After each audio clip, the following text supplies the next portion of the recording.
Abonnez-vous et cliquez aussi sur la petite cloche de notification pour ne rien rater de nos prochaines vidéos. N'oubliez pas de partager aussi la vidéo et de la liker. Afrique N24. Le Togolais, bonjour. Je viens de finir la lecture de ta sortie. Et à mon tour, je voudrais te poser une petite question. Cher frère, cher ami, dites-moi, ou dis-moi si tu veux que je te tutoie, pourquoi vous n'intégrez jamais ce que vous faites, le contexte international? Il faut toujours intégrer le contexte international. Si vous ne l'intégrez pas, quand vous faites la révolution, les gens là vont sortir les yeux. Quand je dis sortir les yeux, c'est comme parler comme au quartier. Là où il faut couvrir votre révolution, ne le couvre pas. Ils regardent ailleurs et la dictature vous mate et tue dans l'œuf la révolution. La révolution aussi a besoin de la communauté internationale et de leurs médias. Si vous voulez faire une révolution dans laquelle vous n'avez pas la caution aussi à l'international, ça ne donne rien. Vous vous rappelez, quand on a commencé en 2017 là, le premier jour, RFI était là. Le second jour, quand on a parlé de journée morte, quand ça n'a pas marché, ils se sont servis de ça pour dire que c'est comme ça. L'opposition devrait prendre toutes leurs responsabilités de ce qu'ils ont fait hier. Il faut lire ça comme si votre révolution ne pourra pas marcher. Et la fin, ça n'a pas marché. Je suis allé jusqu'à donner des exemples. Je prends sur moi de dire même ce que un ministre et moi, nous avions dit ensemble. Mais ça ne vous éduque pas. Pour vous dire que il y a un shadow government quelque part qui décide de quel pays doit être démocratique ou pas. Vous ne voulez pas comprendre ça. Et en tenir compte. Mettre dans tout ce que vous voulez faire. Moi, je pensais qu'au Sri Lanka, c'était un manque de démocratie qui a amené les Sri Lankais à se lever. Je suis allé aux sources, j'ai commencé des recherches. Je me suis rendu compte que non. Le Sri Lanka devenait un pays émergent. C'est extraordinaire. Et du coup, ils n'ont pas voulu le voir dans les BRICS, le groupe les BRICS, qui réunit la Chine et comment dirais-je, la Russie, l'Inde et consorts. Ils ont un revenu moyen et un revenu intermédiaire. Donc, ils montaient. Ce pays commençait pas à monter, comme dans l'Indonésie dans les années 2000. Qu'est-ce qu'ils ont fait? Ils ont poussé à dévaluer la monnaie sri-lankaise. Ils ont appauvri le pays et l'ont soumis maintenant aux affres du FMI, de la Banque mondiale. Mais vu d'Afrique, nous, on pensait, oh, c'est une révolution. Il n'y avait pas quelque chose qui avait trait à la dictature. Ce sont des frères qui se succédaient, mais ils avaient les moyens de leur politique. Ce n'est pas qu'ils avaient tordu le cou au droit là-bas, non. Ça n'avait rien de révolution, purement à la burkinabé que nous voyons qu'il y a un tyran qui refuse tout aux autres. Non. Mais nous, on veut prendre ça comme exemple. Ce n'est pas un exemple pour nos pays. Parce que ça n'a rien à voir avec ce que nous vivons. C'est parce qu'eux, ils montaient bien. C'est-à-dire, ils croissaient bien qu'on a voulu les tuer pour qu'ils deviennent pauvres. Une monnaie dévaluée veut dire que vous n'avez plus rien. Donc, on les pousse. Des pays qui ne voulaient pas avoir affaire au FMI doivent maintenant tendre la main. C'est-à-dire, on vous amène à devenir des emprunteurs. Ou bien, comment? Des prêteurs. Toi, tu prêtes, moi, j'emprunte. Tu vois?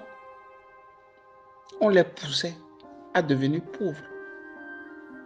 Il faut intégrer le contexte international dans tout ce que nous faisons. Si vous êtes convaincu que à l'international, ça peut aller, quand vous lancez, c'est fini. C'est fini. Mais si vous voulez faire les trucs comme nous le faisons, un peu d'une manière pas structurée, ça ne vaut rien là. Ils vont regarder ailleurs. Fort va nous mater. Et la dictature va devenir de plus en plus forte. C'est pour ça que Gilbert Bawara a dit, il y aura plus de 19 au Togo.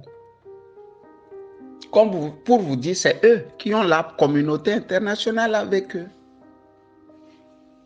Actuellement. Tu vois. C'est pour ça, quand on veut faire le débat, on n'a qu'à faire ça grand. Il faut intégrer tous les paramètres.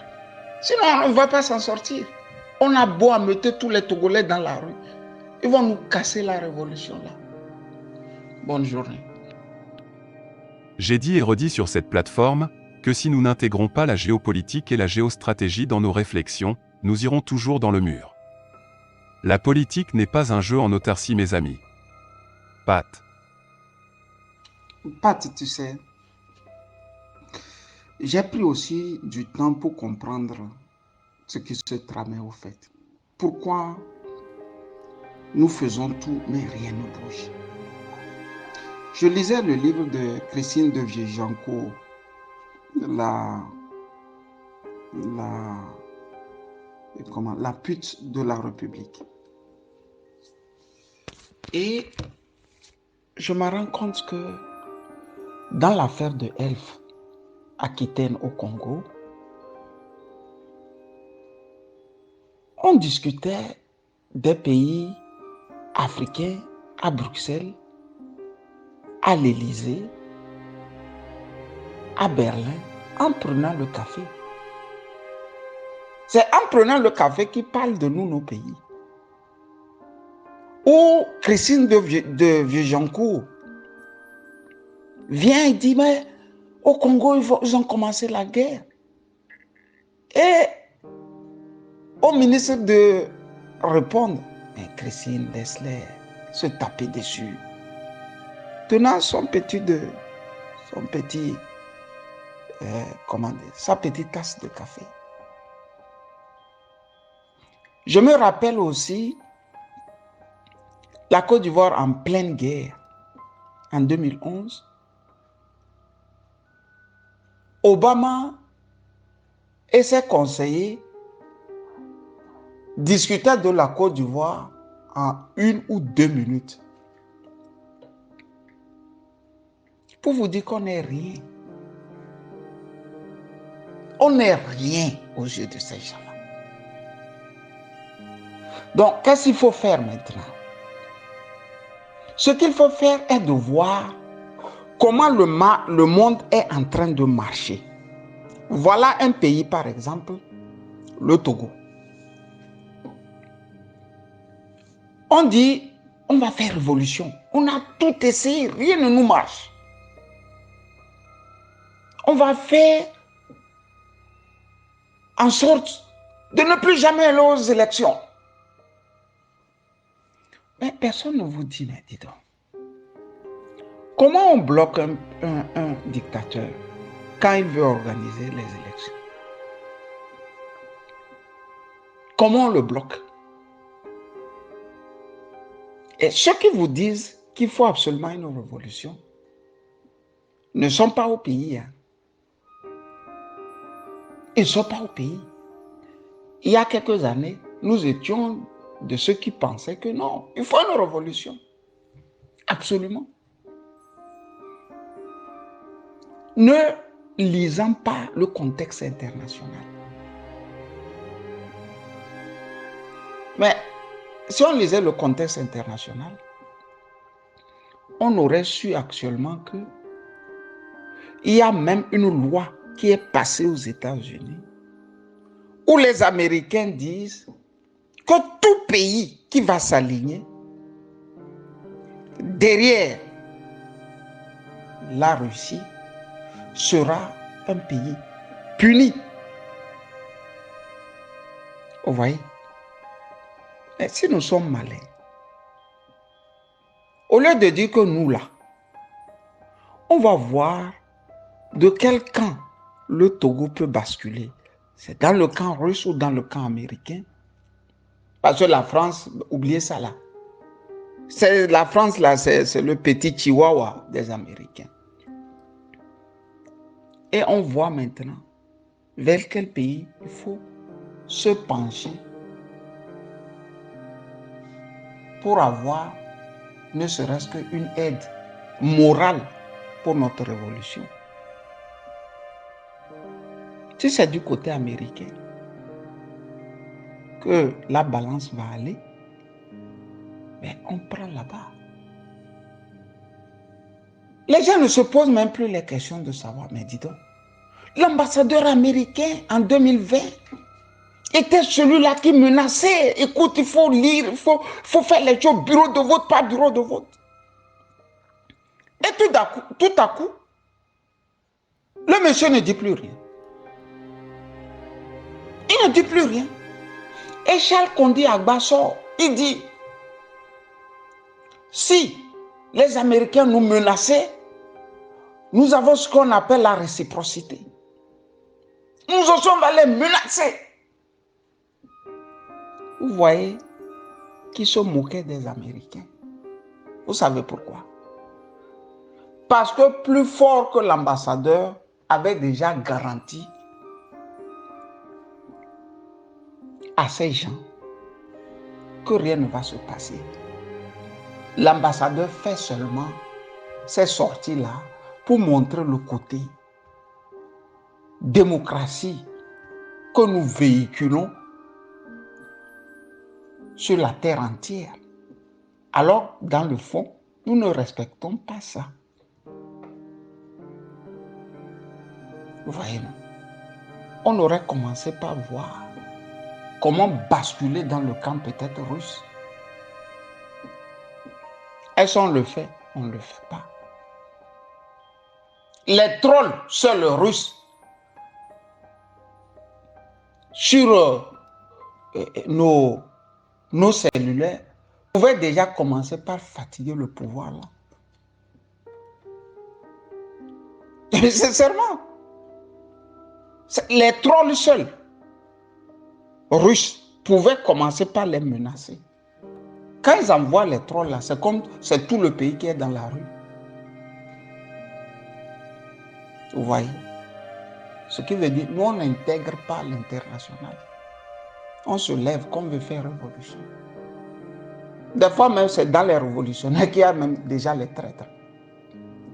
S'il y a 10 qui créent la révolution au Togo, 7 à 8 sont déjà traîtres. Vous voyez?